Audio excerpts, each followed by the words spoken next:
नमस्ते।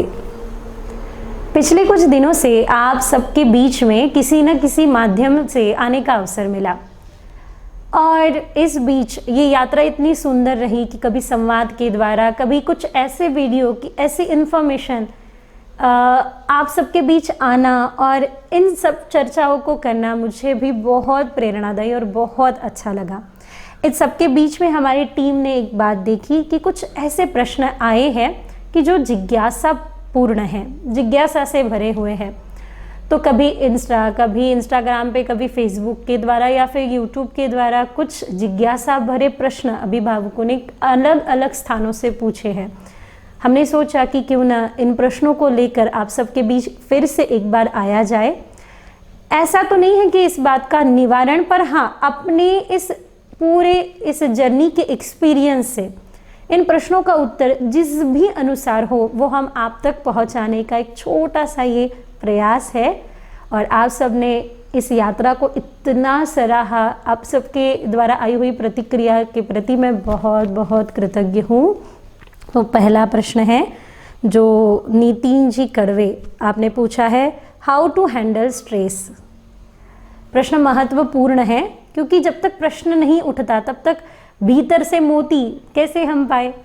How to handle stress, पहले ये जानना जरूरी है कि आप स्ट्रेस किसे कहते हैं। अगर किसी को पूछो, मान लो मैं आपको पूछूं क्या है स्ट्रेस आपके लिए, तो आप कहोगे कि एक विचारों की श्रृंखला, कि कंटिन्यू किसी बात से जुड़े हुए वो विचार आते हो, या फिर वही विचार, या फिर कोई आपके पास बोला जा रहा है, कोई व्यक्ति हो सकता है स्ट्रेस का कारण हो, कोई परिस्थिति हो सकता है स्ट्रेस का कारण हो। किसी छोटे से बच्चे को भी कहो ना क्या हुआ, तो कहते हैं ओ बहुत तनाव है, स्ट्रेस में हूँ। उसे पता भी नहीं होगा कि स्ट्रेस माने क्या, एक्चुअली स्ट्रेस है क्या। 3 बातें हैं, एक है जिम्मेदारी, एक है टाइम समय, और तीसरा है एनर्जी। हम समय में अपने जिम्मेदारियों को पूर्ण करने के लिए एनर्जी का उपयोग करते हैं, ऊर्जा का उपयोग करते हैं। अब हमें सबको मिला हुआ समय है 24 घंटे का। ऐसा कुछ नहीं है ना कि कोई गरीब है तो 23 या फिर धनवान है तो 25, नहीं, हम सबको 24 घंटे का समय मिला है और जिम्मेदारी ज़्यादा है।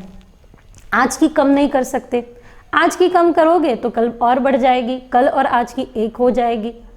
तो ना हम जिम्मेदारी को कम कर सकते हैं, ना ही हम समय को बढ़ा सकते हैं। फिर हम क्या कर सकते हैं, हमारे पास एक बहुत सुंदर उपाय है, एनर्जी, जो तीसरा पहलू है इस पूरे परिस्थिति का, सिचुएशन का, एनर्जी।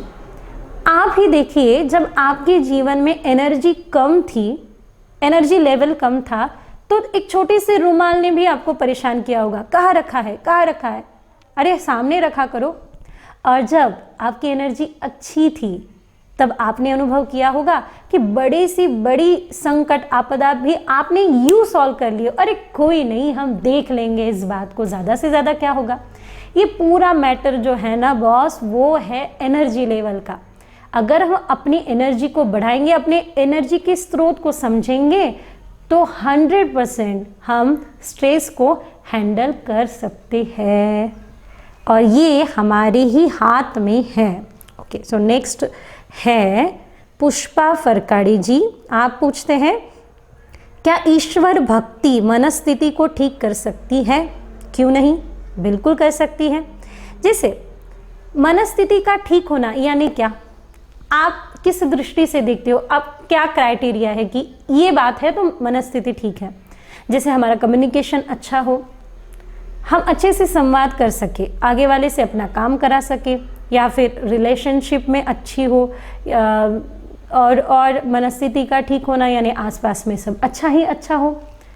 देखो भक्ति क्या है, भक्ति एक अत्यंत उच्च और सुंदर मनस्थिति का नाम, मनोदशा का नाम भक्ति है। जिन जिन भक्तों के जीवन में भक्ति आई है, पहले परिस्थिति विपरीत क्यों न हो, उनकी मनस्थिति को ठीक की है। भक्ति जब भोजन में मिल जाए तो वही भोजन प्रसाद बन जाता है। भक्ति जब व्यक्ति में मिल जाए तो वही व्यक्ति भक्त बन जाता है। और भक्ति जब मन में मिल जाए तो वही मन नमन हो जाता है।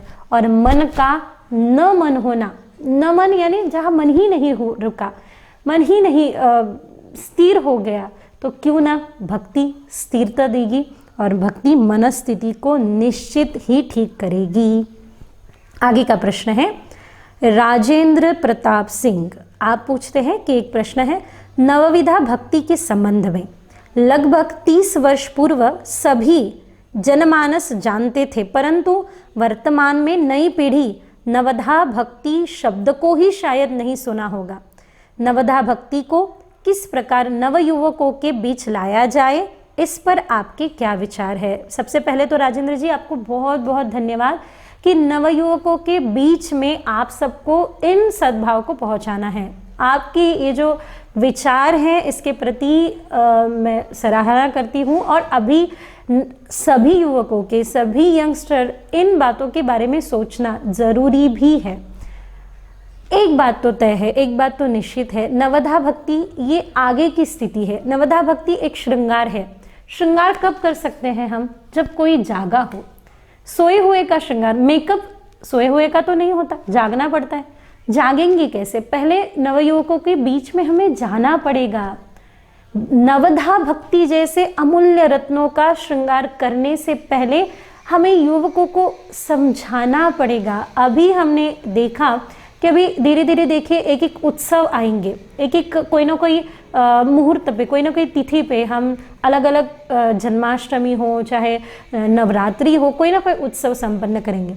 जैसे इसके माहिती संदेश फॉरवर्ड होना शुरू हो जाते हैं, उसी के साथ साथ इसके कोई विडंबना करने वाले मैसेजेस भी फॉरवर्ड होना शुरू हो जाते हैं। मैं रिक्वेस्ट करूंगी आप सबको कि किसी भी बात का विडंबन और खंडन करने से पूर्व उस बात का ठीक से मंडन कर लीजिए।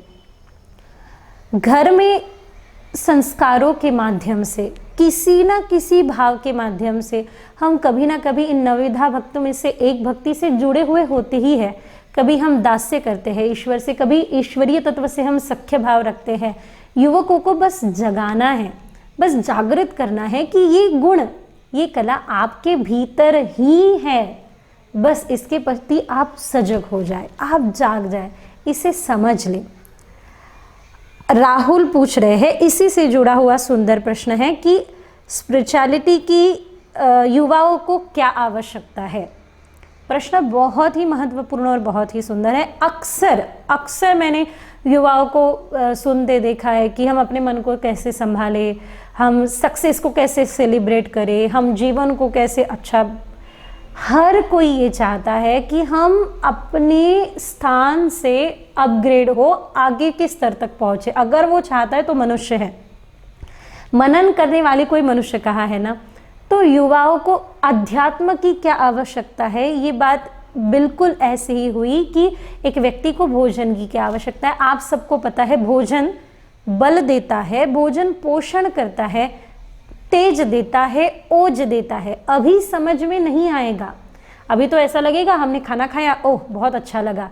भोजन शरीर को अभी अच्छा लगा इतना ही महसूस कराएगा, पर कुछ समय के बाद वही भोजन हमें तेज देगा, ओज देगा, बल देगा। ऐसा ही है स्पिरिचुअलिटी, आध्यात्म। युवाओं को अभी तो थोड़ी देर के लिए सत्संग में जाना, कुछ करना अच्छा लगेगा, कुछ युवक करते भी हैं, पर आने वाले समय में यही अध्यात्म जगत हमें बल देगा, तेज देगा, ओज देगा। छोटी छोटी घटनाओं से हम संभ्रमित नहीं होंगे, छोटी छोटी घटनाओं से हम हिलेंगे नहीं, हम मजबूती से खड़े रह पाएंगे। जैसे मूल को हम सिंचन करेंगे तो शाखा यानी वो वृक्ष को हम मजबूत रख पाएंगे। यही बस ज़रूरत है, आवश्यकता है। एक और प्रश्न है पुष्पक पवार जी से। आप पूछते हैं कि कैसे संभाला जाए किसी भी परिस्थितियों को कि जहां हमने काफ़ी सारी कोशिश कर ली फिर भी कुछ काम नहीं आ रहा है और मन जैसा चाहता है वैसा नहीं हो रहा है। पहले बताइए मन को क्या चाहिए, क्योंकि दो बातें हैं, एक है श्रेयस और दूसरा है प्रेयस। अक्सर मन प्रेयस बातें चाहता है, जो मन को प्रिय है वो बात चाहता है, और जो श्रेयस है वो आवश्यक है। दो बातें हैं, एक है प्रयत्न, दूसरा है प्रार्थना। जब प्रयत्न से काम नहीं होता तब प्रार्थना जरूर ही, निश्चित ही काम आती है। आज नहीं तो कल प्रार्थना परिणाम देती ही है।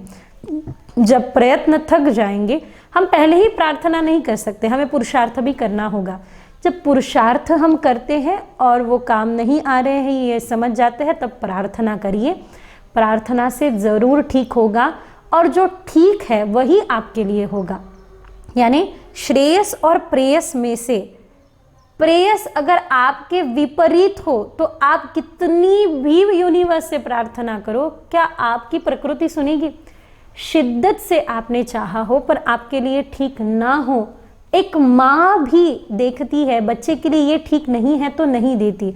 ऐसा ही है, जो प्रेयस हो न हो पर श्रेयस हो, प्रार्थना और पुरुषार्थ का एक सुंदर मिलाप आपको ज़रूर वो बात दिलाएगा।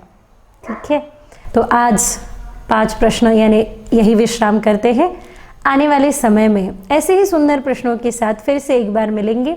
आपके प्रश्न आप जिज्ञासा के रूप में कमेंट्स बॉक्स में लिख सकते हैं, ताकि आपके प्रश्न हम तक पहुँचे और ये यात्रा ऐसी ही चलती रहे। बहुत सुंदर इन प्रश्नों के माध्यम से हम अपने कृष्ण तक, यानी जहाँ आनंद है वहाँ तक निश्चित ही पहुँचेंगे। प्रश्न उठे, जिज्ञासा भरे प्रश्न हो, जो हमें कुछ सिखाए, कुछ दिखाए, और सिखाते दिखाते हम अपने आनंद तक पहुँच जाए। आज की इस जर्नी को यही विश्राम देते हैं। निश्चित ही और सुंदर प्रश्नों के साथ फिर से एक बार मिलते हैं। तब तक के लिए आप सबको धन्यवाद।